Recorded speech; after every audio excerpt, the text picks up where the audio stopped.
I'm super excited for this new video. So today I'm going to show you everything that I bought in Japan. It was my first time going there and I went with my family. So we actually didn't shop that much. We went more sightseeing, visiting gardens, shrines and temples, but I still managed to get a few beautiful pieces and items, so I'm really excited to show you everything that I got. And we'll start with Disney because I went to Disneyland Tokyo and I got these things. So the first thing I got at Disneyland Tokyo was this headband. They had so many headbands which I've never seen before in Disneyland Paris, so I was super excited to get the Belle one because it's my favorite princess, and also we did the Beauty and the Beast ride. It was one of the best rides ever, and so yeah, I got inspired and I really wanted to get this headband. So many girls were wearing these ears, so it was a really popular pick. My sister got the Ariel ones and I saw a lot of people, and I think she was the only one that got those ears, so it was quite interesting to see that. So that's how they look. I'll put them on. So I think I mentioned in a previous video that I usually use these ears after whenever I do my makeup or skincare because I can just pull my hair back quite easily, so you can always find a use for these ears even after Disney. So that's the first thing I got. And even though I knew that I wanted to get ears in Tokyo Disney, what I really wanted was this Sakura collection of plushies. As you know, I love plushies, and so when I saw on TikTok a video talking about the new Disney lounge, the Sakura lounge, I knew that I wanted to get it. But I was 100% sure that we would find this line at Tokyo Disney. In the park, and they didn't have it. They didn't even have one item related to Sakura, and my sister and I, we couldn't believe it because we thought that the Disney park would have it as well, which I don't know, it kind of makes sense for me for them to have some limited edition merch, but they didn't. And so that's when we started checking the videos of where we could find this line, and you didn't have that many. I think you had maybe 3 or 4 TikToks talking about it, and most of the time they mentioned Shinjuku, the flagship store, and we didn't have any plans of going to Shinjuku, and it was already the end of the trip, and we genuinely didn't want to spend almost an hour to go to Shinjuku just for the plushies because, well, my family members, they had also other plans and they wanted to do other things, so I didn't see myself telling them, hey, let's just like travel 1 hour there and 1 hour back just to get Disney plushies. And so I was like, no, I think there was a store, a flagship store near a hotel, and so I did my research and I found the flagship store at the Tokyo Sky Tower Mall. But the thing is, there wasn't any mention about them having this line, and by the end of the trip my sister was so tired and I told her, you just stay at the hotel and I'll go with mom and check if they do have it, because we also wanted to do a little bit of shopping on our last day in Tokyo. And so when we went into the store, into the mall, that's when we saw the Disney store and they had on display immediately the Sakura line, and you had so many choices, so many good choices. It was so hard to pick. You had this too. You also had a bigger plushie format. I don't remember seeing this plushie as a keyring though, not sure, but I'll post some pictures somewhere here. But pretty much you had so many different choices. You had Winnie the Pooh, you had Perry, you had Chip and Dale, Dumbo, and they were beautiful. It was so hard to pick. If you love Disney and you love plushies, you'll have a hard time picking one. And it was funny because, I mean, my mom and I, we immediately spotted this like Sakura section, but it felt like people weren't really aware about this collection, because when we started looking at it, so many people came by and also started picking their plushies. But yeah, they're just gorgeous. Let me show you. Oh, it's falling. This one up close. Like, I'm obsessed. Like, the flowers here, the petals here, the flower here, and this slight blush underneath the eyes is so cute. And then the tail, and the blush is so soft. So I left the price tag so I could tell you how much it was. It was 3,800. And this, I think, where did I put it? Oh, okay, it's just behind here. And then Perry, let me show you the close up. Again, the details are insane. Like, look at the eyes with the sakura, it's just so pretty. And then that's the keyring. And so the price for Perry was 2,800. So I mean, it is quite pricey when you think about it, but at the same time it's a limited edition. So for me it was really worth it. And also I was able to get tax-free at fast stores, so if it's important for you, here it is.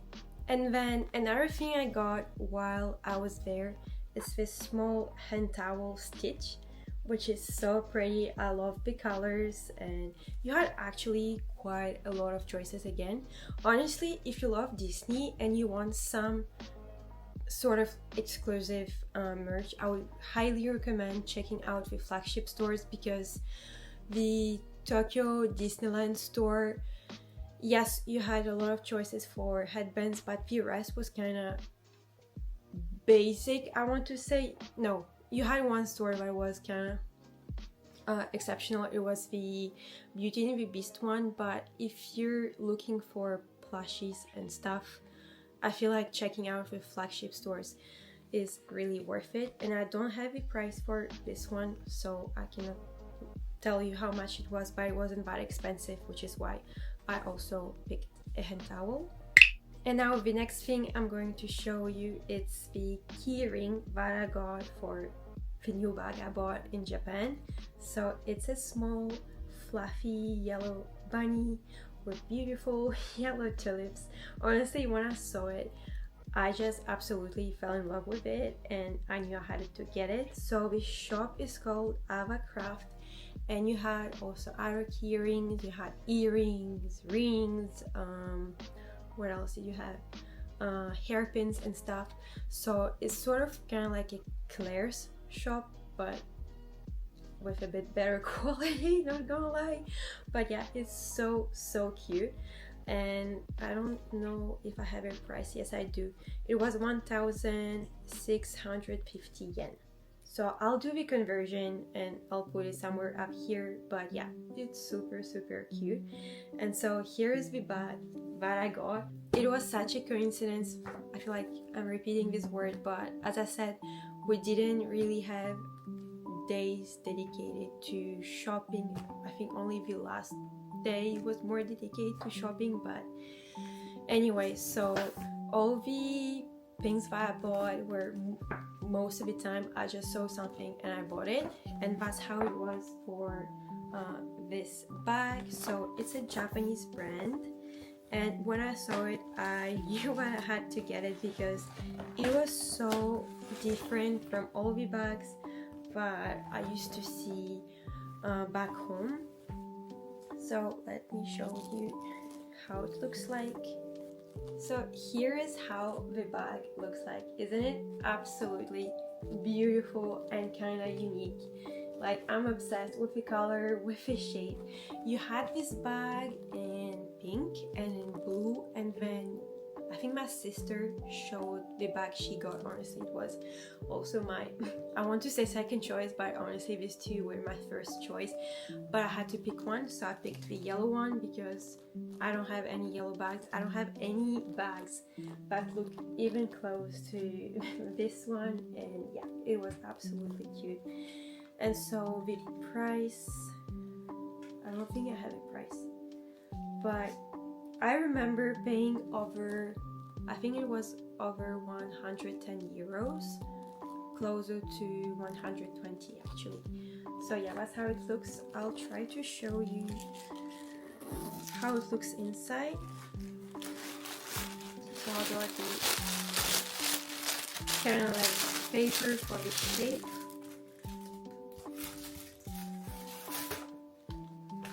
And so I also have the option to use it as a shoulder bag. And so inside, that's how it looks. It's so cute. Basically you have the same sort of animal inside.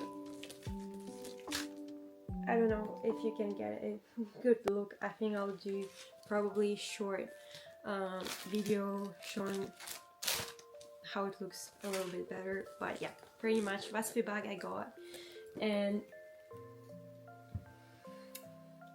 that's the charm that I'll put on the bag, and I think they match perfectly. So yeah, really excited to use it. Honestly, I think it's one of my most like unique bags that I got, and I don't have a lot of bags, but anyways, super pretty. I'm really happy with this purchase. And so let me show you the two next things that I got. Those are the pretty much the only two fashion, I want to say, items that I got, and it was a pure coincidence. So we were at a coffee shop and I saw this girl changing clothes on her mannequin, and when I saw this skirt I was like, wow, that's so pretty. So here is how this skirt looks like. So it starts with black, and then the lower you go, the more gray it becomes, and then here below you have a blush pale pink color, and when you move it's just so pretty. It's so flowy and airy. Honestly, a gorgeous item. You also had it in a beige sort of color, which was also really gorgeous, but this one is just, I love darker colors, so it really fitted my aesthetic. And this sort of skirts were so popular in Kyoto and Tokyo. I saw so many ladies wearing this sort of skirts, and I remember seeing one with flower patterns and absolutely gorgeous, which I was honestly surprised because sometimes flower patterns can be a bit tacky, but no, here her skirt was so pretty. Honestly, I should have stopped her and asked where she bought it, because I genuinely thought by the number of people wearing this sort of skirts, but it would be super easy to find them, and it wasn't. And thank God I at least got this skirt, because then we went to a whole shopping mall, the Skytree one, and you didn't have any skirts of that sort of style. Most of it, I think the style were like jeans streetwear. It wasn't really feminine or cute or elegant. Not saying that I don't like that style, I wear a lot of jeans, but I was expecting to see more, I don't know, flowy sort of dresses and skirts, because so many girls were wearing it in the streets, but I just couldn't find anything in the shopping mall. I don't know, maybe there are other shops that are more specialized in that sort of clothing, but basically the biggest tip is, if you see something you like, just get it, because the likelihood that you'll go to another store and you'll find something similar is really low. And like this store, honestly, I don't even remember how it was called. I remember if I would just stop at a coffee shop and it was nearby. So yeah, if you see something that you like, get it. And so to go with the skirt, I got this top, which is a blush like pastel pink, super pretty. It's a bit sparkly, so it was going with the skirt, and I think I spent for both around 100 euros, maybe 104. It was pricey, but at least you could see the quality and the way it looks on your body. It just out of this world. It looks so elegant and flowy. So yeah. And about the brand, it's the brand Q. I don't know if it's the brand or the store, but the store, I think then it's called Q with a heart. Let me show it. Yeah, so like that. In terms of sizing, I did see a lot of videos saying that It's usually one size, and that even if you're considered quite thin in Europe, there is a big chance that you won't fit in the clothes. And luckily for me, this store, I did try other tops to try to match with the skirt, and everything fitted me, and I usually wear M for reference, but it's true that you didn't have like different sizes. And I think even the second skirt in that color, I'm pretty much sure it was the same size. But at least in that store, I felt normal. But I remember when we were strolling in the shopping mall, the number of times I'd look at the clothes and I was like, holy moly, that's small, was insane. It was the same feeling as walking in Myeongdong in South Korea, where you see pretty clothes but you can immediately tell that it's just way too small. But yeah, we do have this in some stores, this one size shop, so it's really hard to find clothes that will fit you. So if you go to Japan, still bring your clothes, because maybe the shopping area just won't work for you. You won't find the clothes to fit you, and just remember, it's not you, it's the store, because your size is perfect no matter what size it is. And so now to finish up the video, I'll talk about the makeup that I got. I'll actually split the video in two parts because I don't want it to be too overwhelming for you guys, but that's the makeup I got. I got 4 items, and 3 of them are from the same brand, which is the Can Make Tokyo. So I got this first thing, which is a mix of blush and highlighter. I'm wearing it today. The blend is so pretty. I'll definitely do a swatch a bit later, but let me show you how it looks as a close-up. So I got this one, and in the color B03. And then I got this cream cheek blush, which is absolutely gorgeous. Again, I'm wearing it today. So the quality is honestly amazing. This brand is easy yet hard to find. You'll find it in small stores all over Kyoto and Tokyo. When I was in the Cosme store, I didn't really find anything. I didn't find this brand. Maybe I wasn't looking in the right places, but yeah, if you go to smaller stores, you'll find a lot of Can Make Tokyo makeup.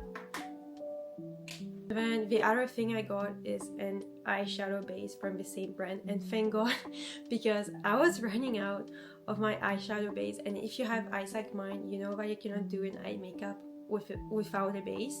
And I remember when I was in South Korea, I just couldn't find any sort of eyeshadow base, and same thing here, I was struggling to find any. Okay, when I was in Cosme, you did have brands like Lancome, Dior and stuff, and so I could have potentially bought something there, but I didn't want to buy something that I could easily find back home. And so the only thing I found, it was this eyeshadow base, and again, I'm using it today and I really like it so far. And then the last makeup item I got is this small eyeshadow palette by Etoussé. I don't know anything about this brand, honestly. While I was trolling and looking for the Can Make blushes, I saw the tester of this and it looks so pretty, and I love this swatch, but I decided to get it to try it out, and I'm wearing it today and the result is so pretty, and it's really pigmented. So I thought it would be the same like Korean eyeshadow palettes where the colors are not really pigmented. So I legit went like that with my eyeshadow pencil and brush, with my eyeshadow brush, and then I put it on my eye, and I was a bit shocked about the pigmentation because it was present. So don't be like me. If you buy this palette, be gentle with it because it's pigmented. And then the last items that I'm going to talk about are the nail polishes that I bought at Cosme. So I bought 2 gel nail polishes from the brand Gelims. So the one I'm wearing it today, that's the color, it's a magnetic result. That's the other color that I got, which is also really pretty, and I think it was about 10 euros each, so not too expensive, and honestly the quality was great. It was so easy to apply it, because sometimes some gel polishes are not that easy to work with, but this one, honestly, with just like 2 strokes, everything was perfect. So if you're like me and you're struggling with gel polishes, I highly recommend this brand because it was so easy to apply. And then I got a normal nail polish, so this is not gel, and it was just a couple of euros, and it's basically lilac with a bit of sparkle. So this concludes part 1 of my Japan shopping haul. I'll do a part 2 where I'm going to talk about Pokemon, Harry Potter, and also hair care and skincare, so stay tuned and I'll post the video soon.